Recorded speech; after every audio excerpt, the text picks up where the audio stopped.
Hi, Morgan. Welcome to the Integrative Health Coach Success Podcast. Hi, thanks so much for having me. I'm happy to be here. Yes, I'm really looking forward to us diving into kind of our topic of the day here. I think it's going to be a great conversation based on kind of what we were chatting about before we started recording. So I'm looking forward to it. What I would love to do to start is, could you share with our listeners a little bit about what you're currently doing with your IHP certification? Yeah, so I am a level 2 IHP, and right now my practice is all online. So typically, I would say I see women come to me the most struggling with things like chronic stress, anxiety, hormone issues, gut issues, and things like that. So, what that kind of looks like, when I see someone struggling or someone's, coming to me for that sort of help, a lot of times they haven't been heard by their doctors, and it's been trial and error and trial and error and trial and error and still not feeling heard. So, I think first and foremost, like, my job as a coach is to listen and really hear where they're coming from.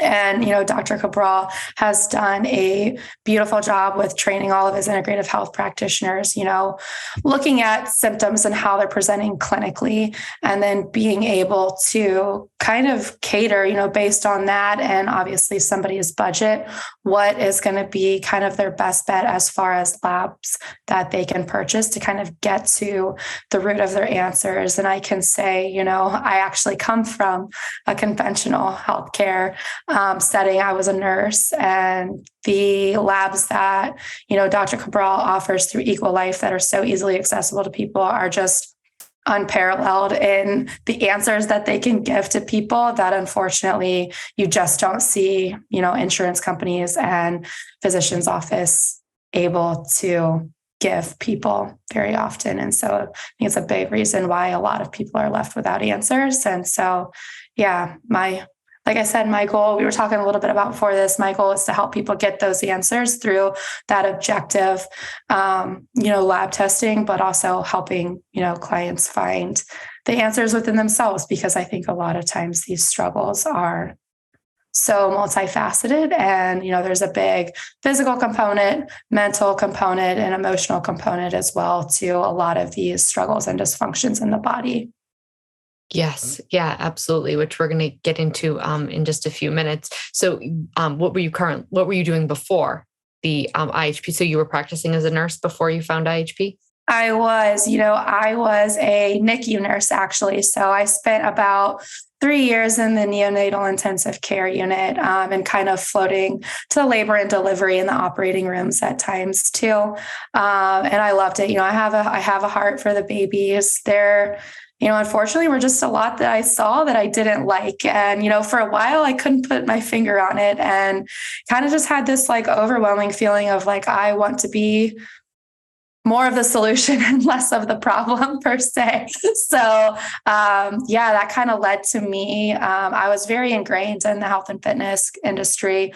While I was a nurse, I actually spent some time doing bikini competitions and bodybuilding in that realm. So I kind of already had an online coaching presence. I was working under another coach, but what that kind of looked like for me is I developed a really soft spot for the moms in the NICU. And ultimately, it was my goal to be able to help women and moms specifically, especially in that postpartum period. So I was doing really niched, like diaphragmatic breathing and diastasis recti repair from like the physical lens. And then, helping moms with nutrition and all of like that, particularly after baby.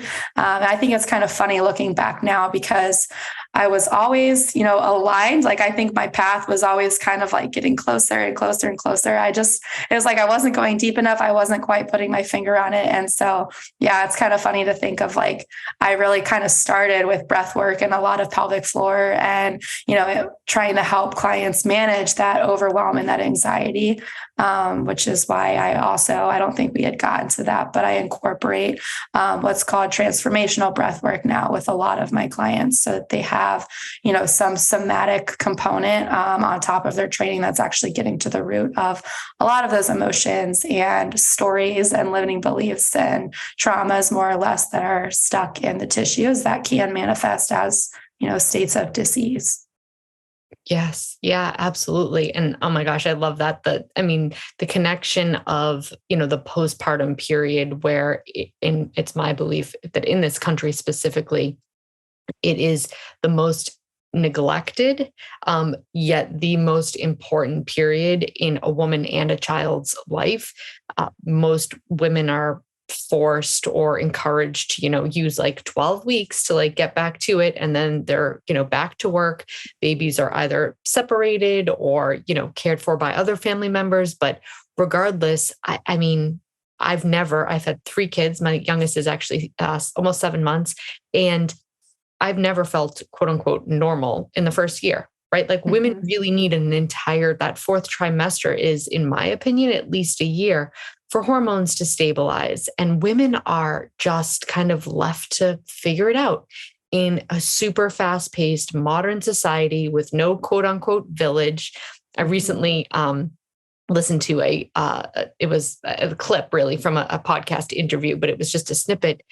And the host said, motherhood oftentimes feels like a lot for just one woman because it was never meant to be for just one woman. Yep. And I think that it's so true. Women are kind of left to be in this place where they're just figuring it out. And having some kind of support is so crucial. Yeah.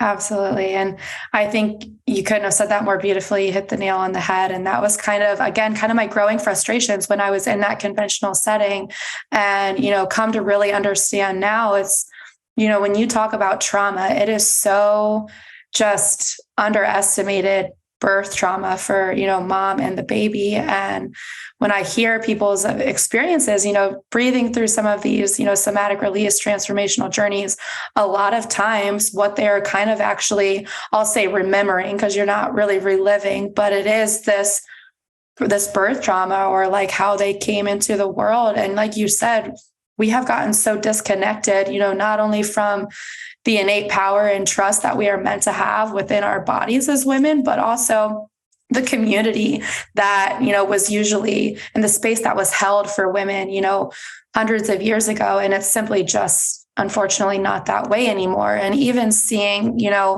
women not being able to hold their baby, right after birthing them, or the baby is ripped away and the breastfeeding opportunity is robbed because the baby has to get its shots, or, the baby has to get, its blood sugar checked. And, really the best place for that baby is on that mom. Mm-hmm. And again, just kind of constantly seeing things like that and seeing the emotional effect that it had on moms and kind of how they couldn't use their voice in those settings a lot. I think the birthing industry, unfortunately, can be really oppressive in ways that I don't think it fully realizes.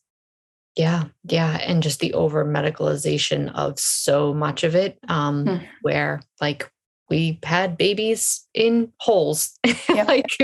Dug dirt holes, thousands and thousands of years ago. Things have been so overly medicalized, and there's a huge amount of, benefit that can come from emergency situations that otherwise would have been, harmful to either mom or baby. Right. But just in like the day-to-day birth giving, I feel like you're absolutely right in the sense that kind of so much of that raw realness and just innate beauty gets kind of taken away. Because the medicalization of it gets prioritized instead. Yeah, absolutely. So I would love to kind of talk about, and obviously this plays into, how you're working with maybe, postpartum moms or women in general, but I'm sure lots of other clients too, how you incorporate a lot of that, either breath work. I know there's, Kundalini yoga is a passion of yours. There's a lot of things that you use outside of just kind of that quantitative lab testing, maybe supplement protocol type space, right? Which is the physical, but then there's, of course, the emotional, spiritual, mental component to things. I would love to know how you tend to incorporate that into your practice. Yeah. So right now, what that incorporation looks like, and I guess I should preface by saying, I do one-on-one journeys for anybody. Anyone can reach out, and if they have an interest or are called. But with my clients specifically, and supporting them with a lot of their health struggles, I will do these journeys with them. It's part of their package. Because something I was seeing as a coach, believe it or not, as great as Dr. Cabral's protocols are, sometimes that emotional barrier truly blocks people from being able to get better. You will have a very type A woman who does everything right. She's a perfectionist, she like just nails a protocol. And honestly, that's part of the problem, because that in itself is a trauma response. And it's something that I think a lot of people struggle with this day and age because of the fast-paced society. Again, we're always putting other people's needs before our own. We live in a community or in a state like where we're like, I don't have time. I don't have, money. It's just a very, I'll say, scarcity, fear-driven, self-sacrificing environment, particularly for women, when it comes to all of their roles and responsibilities that many of them are taking on. So I kind of got frustrated as a practitioner, not with my clients, but because I'm like, I know that these are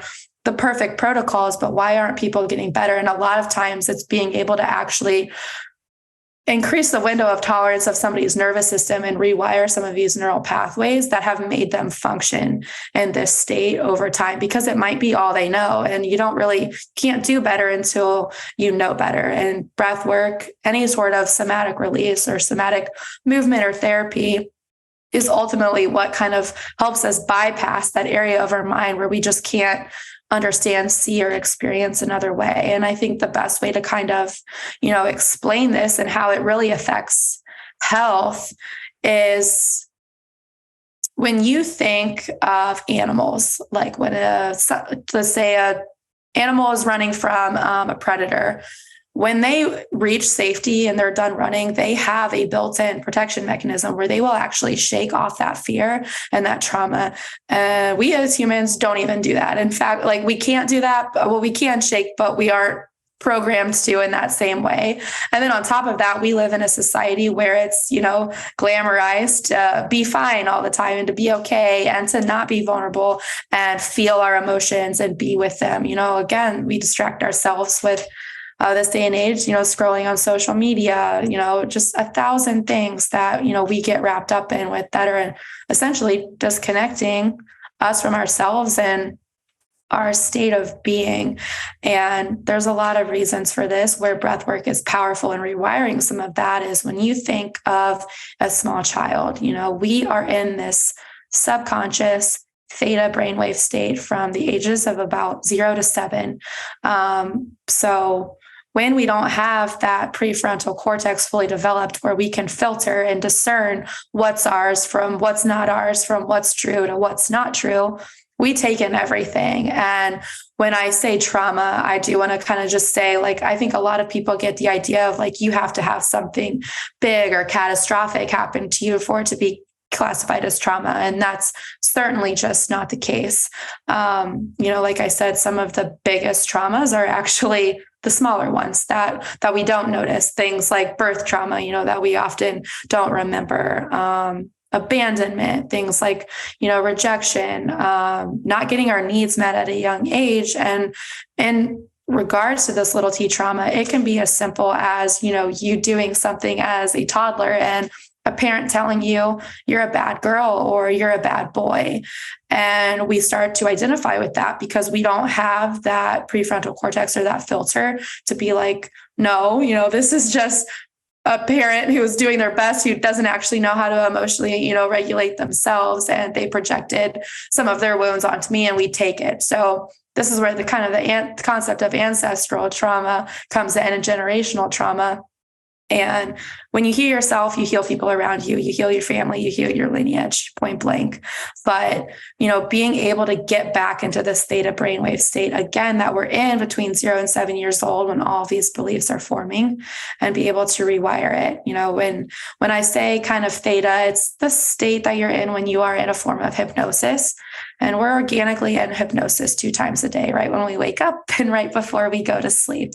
And so breathwork has a really powerful way with what it does to the body and being able to kind of vasoconstrict in a way that can reduce a little bit of blood supply to the prefrontal cortex, just enough to be able to tap into that subconscious mind and subconscious state of being, or your soma, right, which is our subconscious mind, is our body, to be able to rewrite and, more importantly, release a lot of these stories, these limiting beliefs, and these unintegrated and repressed traumas and emotions that we store, which inevitably manifest as disease, because when we have this discomfort locked inside of us, it looks like using food as an emotional outlet. It looks like over-exercising, and so, a lot of times women, I think with how, society has kind of conditioned them, it's to do more, right? And to weigh less and to just do more. Like that's the answer. And, at some point you really have to stop and ask, when things aren't working, why do we keep doing them? And more often than not, it's because of this trauma response and the lack of trust that women have in their bodies, because they've been taught in some form or another that their body is not a safe place to be. And so it's really just all about safety. That's where the healing happens. And that's what makes protocols more effective too. It turns out. Yeah, absolutely. Yeah. I love 2 big points that you make. One, we always get together multiple times a week within Equal Life to talk about like client cases. And it's so often that someone, and it's usually like the newer coaches that are kind of like, they just can't understand. And I'm sitting there thinking exactly what you are. Well, they'll start off and say, she's doing everything right. Like she eats this way, she exercises this, she takes that, she does this, like she's doing everything. And like immediately I'm like, well, that very well could be the problem. Right. Yeah. And it's usually these, and I've seen this in, almost 15 years of practice, those super type A personalities that like they've had something to prove. They've had to stand out in a way. They've had to make someone proud. Their worth is tied into what they accomplish, what they do, how busy they are. And I love that you kind of say like oftentimes that can be just as, detrimental to their healing process if they're not acknowledging what kind of got them to the place where they've kind of gotten wrapped up in that cycle. Right. Mm-hmm. Yeah.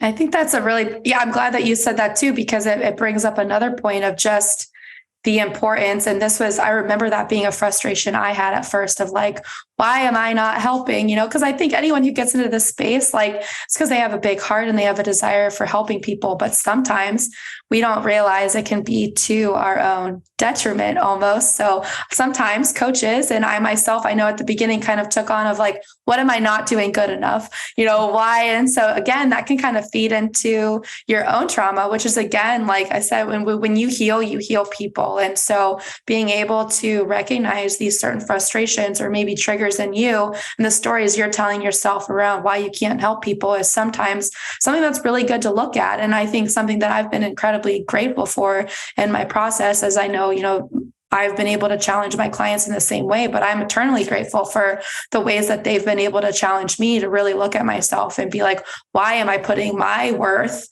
and how good of a coach I am in their results? Because the thing is, you can never take credit for someone else's results. Like people heal themselves. It never comes back to the practitioner. It never, and actually this just reminded me of a beautiful quote Taylor Sappington said in the IHP live event. And so I want to give credit to her because when she hit it, I just had chills. I'm like, I've never heard something more beautifully and succinctly put, but she had used the words, a good midwife is everywhere and nowhere at the same time. And so it's, again, giving people a safe space to heal themselves, right? Like we can give the protocols, but ultimately our healing is always our own responsibility. And so I think, being able to take charge of your own and also understand that your job as a practitioner is to give people the tools to do it themselves.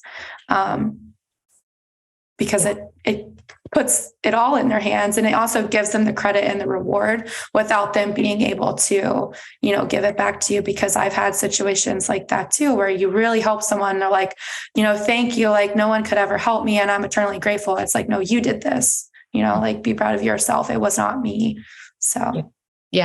Clients say all the time, you changed my life. And I say, nope, I just let you see that you could change your life. You were held in a way that allowed you to change your own life. I did quite literally absolutely nothing in that like working process. I just held the space for you to see that that was actually possible.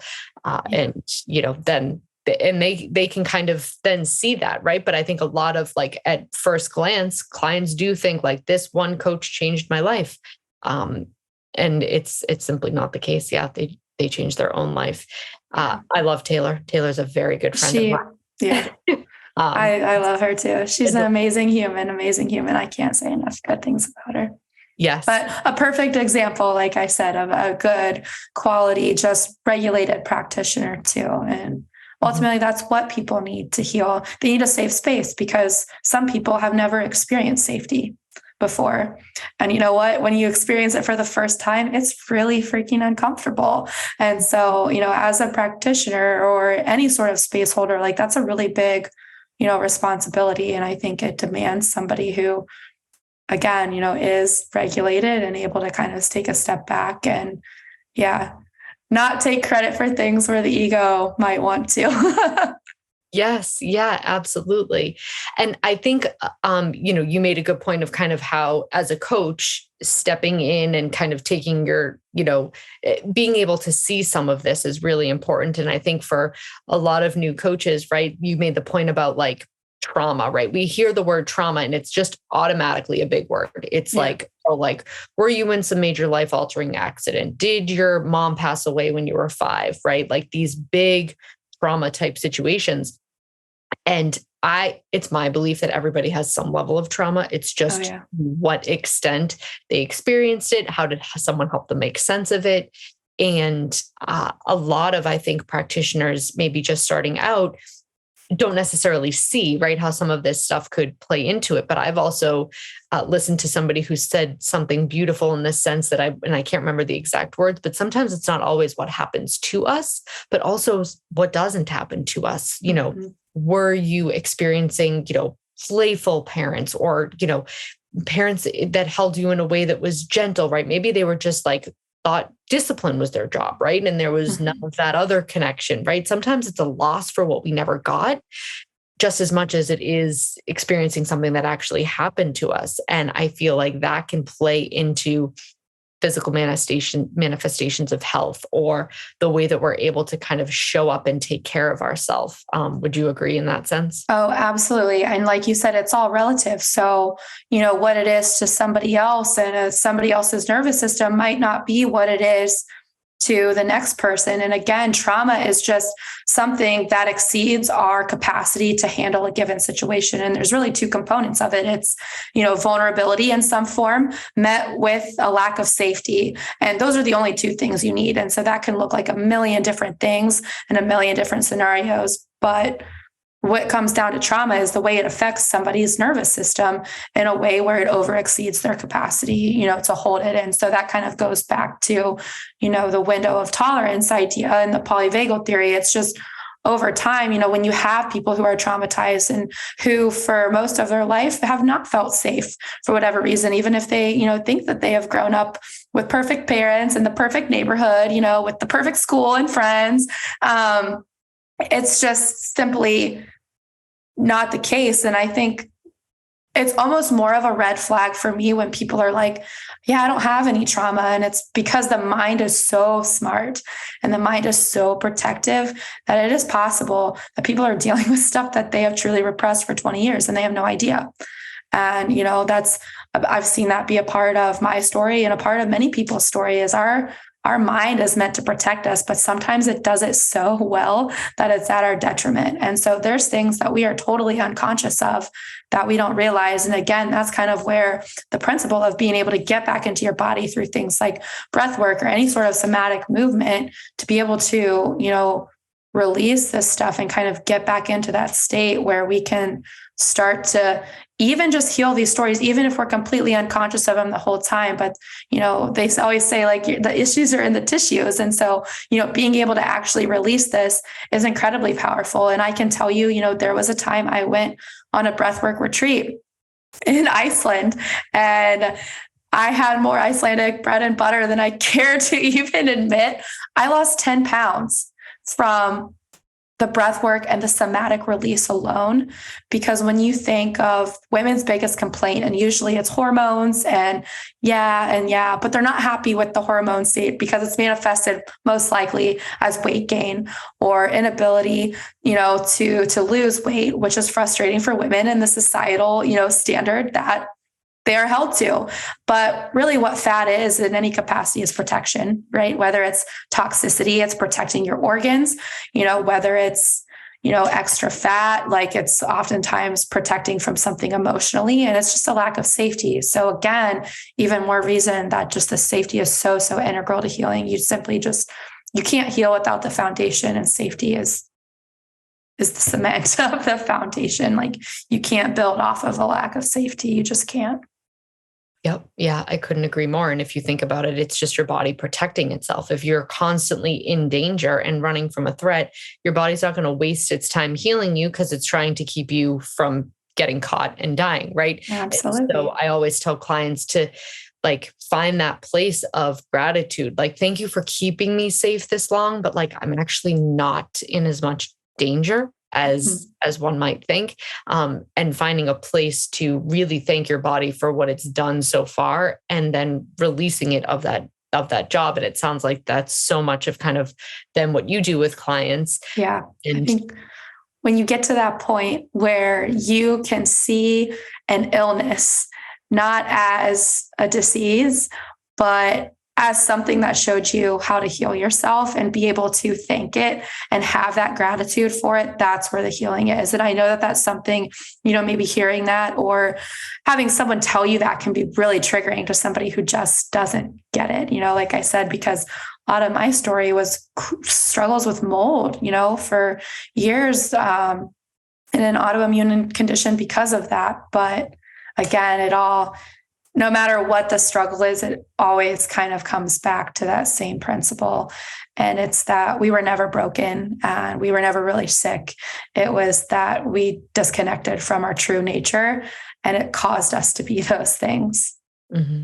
Yeah, absolutely. And to that point of, someone seeing it and getting to that point, what do you find are there challenges to where you have clients? Because I've been there, so I'm curious if you see this, where I kind of know that there's probably something there that needs to be addressed when it comes to past trauma or something, but just they might say like what you just said, which is like, oh no, I had a great childhood. I mean, great parents. And they kind of give you that, no, there's not really, but there's clearly something missing.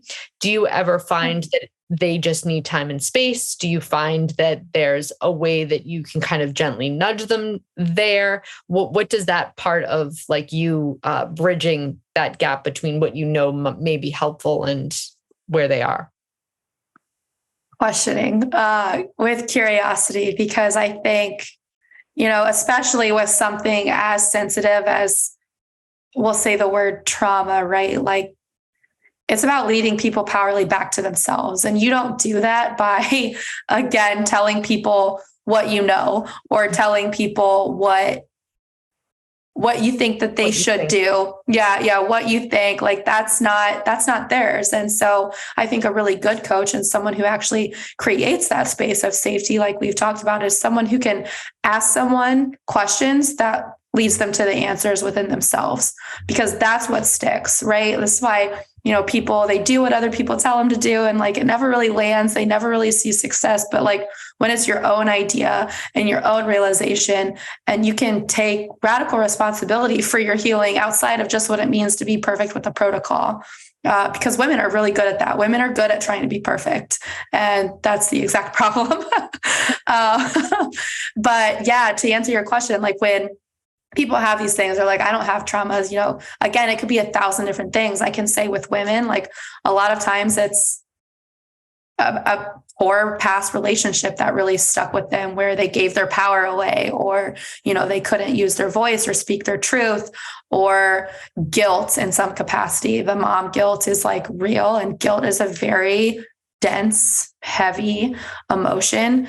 And that gets stored in the tissues, and just can kind of really embed. And again, a lot of this is just, they don't maybe consciously know that they are carrying it. So it's kind of asking, I don't want to say probing questions because that's not the right word, but asking questions in the flow of a conversation with somebody that really makes them stop and think rather than keep going and doing.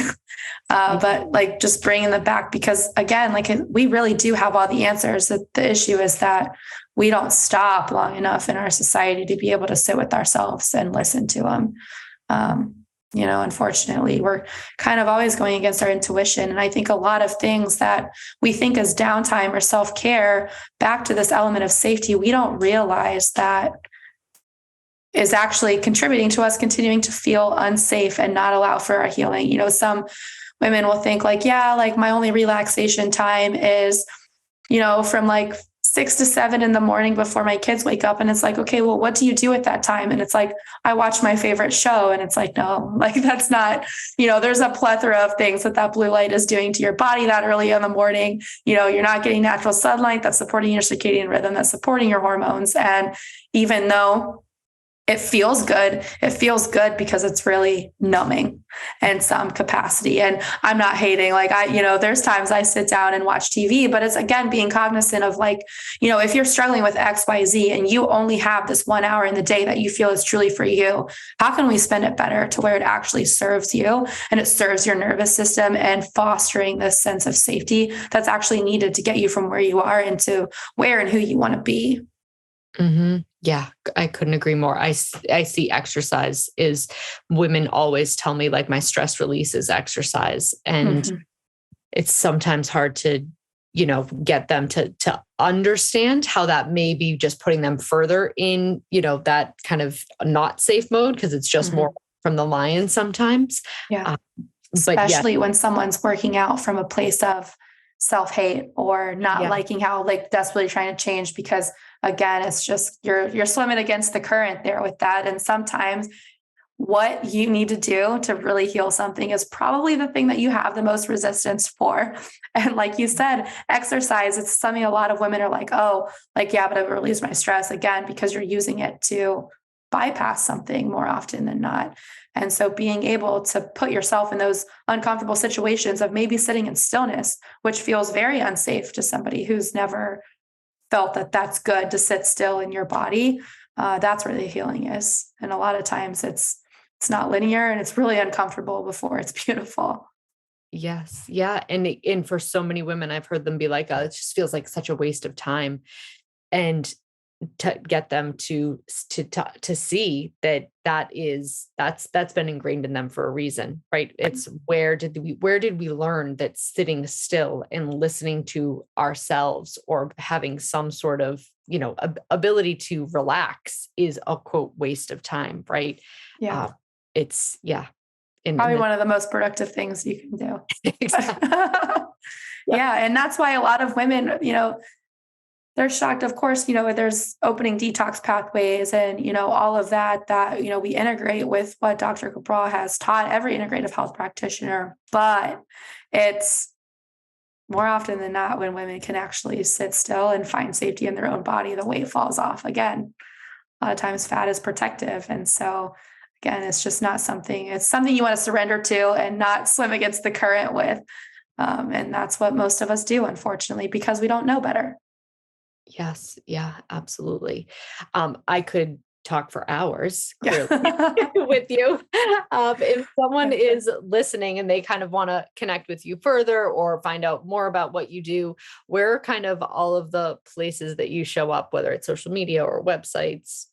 Yeah. So if anyone, is feeling called to reach out, I would love to connect. So don't hesitate. I know sometimes it can be really scary to reach out to somebody that, you've only heard and don't know. But I would say my most active platform as far as where I'm putting out content for people and where it's most easily to connect with me is either Instagram or my email. My Instagram is just my name. So at Morgan.Glodowski. On Instagram. And then my email is actually morgan@mokshaembodied.com. Okay, great. We'll list that all in the show notes. Thank you so much for being a guest and taking the time to chat with us. I think it's been such a great interview, and I appreciate it so much.